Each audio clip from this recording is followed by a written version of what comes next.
पढ़ाई पूरी करने के बाद एक छात्र किसी बड़ी कंपनी में नौकरी पाने की चाह में इंटरव्यू देने के लिए पहुंचा। छात्र ने बड़ी आसानी से पहला इंटरव्यू पास कर लिया। अब फाइनल इंटरव्यू कंपनी के डायरेक्टर को लेना था और डायरेक्टर को ही तय करना था कि उस छात्र को नौकरी पर रखा जाए या नहीं। डायरेक्टर ने छात्र का सीवी, करिकुलर वीटाई देखा और पाया कि पढ़ाई के साथ साथ यह छात्र इसी एक्स्ट्रा करिकुलर एक्टिविटीज में भी हमेशा अव्वल रहा। डायरेक्टर, क्या तुम्हें पढ़ाई के दौरान कभी छात्रवृत्ति स्कॉलरशिप मिली? छात्र, जी नहीं। डायरेक्टर, इसका मतलब स्कूल कॉलेज की फीस तुम्हारे पिता अदा करते थे? छात्र, जी हाँ श्रीमान। डायरेक्टर, तुम्हारे पिताजी क्या काम करते हैं? छात्र, जी वो लोगों के कपड़े धोते हैं। ये सुनकर कंपनी के डायरेक्टर ने कहा, जरा अपने हाथ तो दिखाना। छात्र के हाथ रेशम की तरह मुलायम और नाजुक थे। डायरेक्टर, क्या तुमने कभी कपड़े धोने में अपने पिताजी की मदद की? छात्र, जी नहीं। मेरे पिता हमेशा यही चाहते थे कि मैं पढ़ाई करूं और ज्यादा से ज्यादा किताबें पढूं। हाँ, एक बात और, मेरे पिता बड़ी तेजी से कपड़े धोते हैं। डायरेक्टर, क्या मैं तुम्हें एक काम कह सकता हूँ?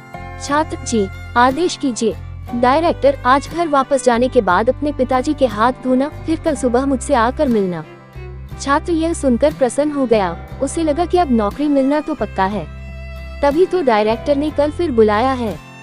छात्र ने घर आकर खुशी खुशी अपने पिता को ये सारी बातें बताईं और अपने हाथ दिखाने को कहा। पिता को थोड़ी हैरानी हुई, लेकिन फिर भी उसने बेटे की इच्छा का मान करते हुए अपने दोनों हाथ उसके हाथों में दे दिए।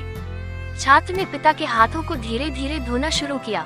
कुछ देर में ही हाथ धोने के साथ ही उसकी आंखों से आंसू भी झरझर बहने लगे। पिता के हाथ रैगमाल एमरी पेपर की तरह सख्त और जगह जगह से कटे हुए थे। यहाँ तक कि जब भी वह कटे के निशानों पर पानी डालता, चुभन का एहसास पिता के चेहरे पर साफ झलक जाता था। छात्र को जिंदगी में पहली बार एहसास हुआ कि ये वही हाथ हैं जो रोज लोगों के कपड़े धो धोकर उसके लिए अच्छे खाने, कपड़ों और स्कूल की फीस का इंतजाम करते थे। पिता के हाथ का हर छाला सबूत था उसके एकेडमिक करियर की एक एक कामयाबी का। पिता के हाथ धोने के बाद छात्र को पता ही नहीं चला कि उसने उस दिन के बचे हुए सारे कपड़े भी एक एक कर धो डाले। उसके पिता रोकते ही रह गए, लेकिन छात्र अपनी धुन में कपड़े धोता चला गया। उस रात बाप बेटे ने काफी देर तक बातें की। अगली सुबह छात्र फिर नौकरी के लिए कंपनी के डायरेक्टर के ऑफिस में था। डायरेक्टर का सामना करते हुए छात्र की आंखें गीली थी। डायरेक्टर, तो फिर कैसा रहा कल घर पर? क्या तुम अपना अनुभव मेरे साथ शेयर करना पसंद करोगे? छात्र, जी हाँ श्रीमान, कल मैंने जिंदगी का एक वास्तविक अनुभव सीखा।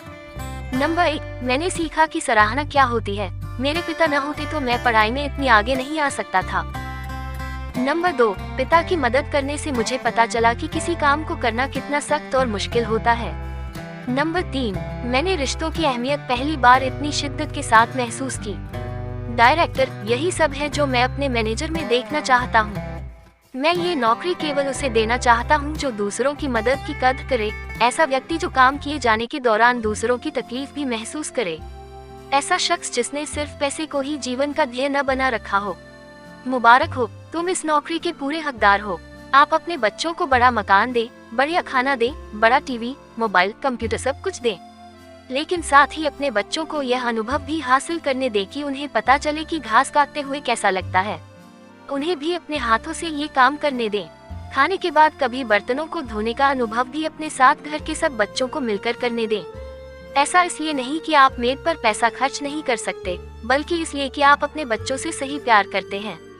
आप उन्हें समझाते हैं कि पिता कितने भी अमीर क्यों न हो, एक दिन उनके बाल सफेद होने ही हैं। सबसे अहम है आपके बच्चे किसी काम को करने की कोशिश की कद्र करना सीखें। एक दूसरे का हाथ बटाते हुए काम करने का जज्बा अपने अंदर लाएं। यही है सबसे बड़ी सीख।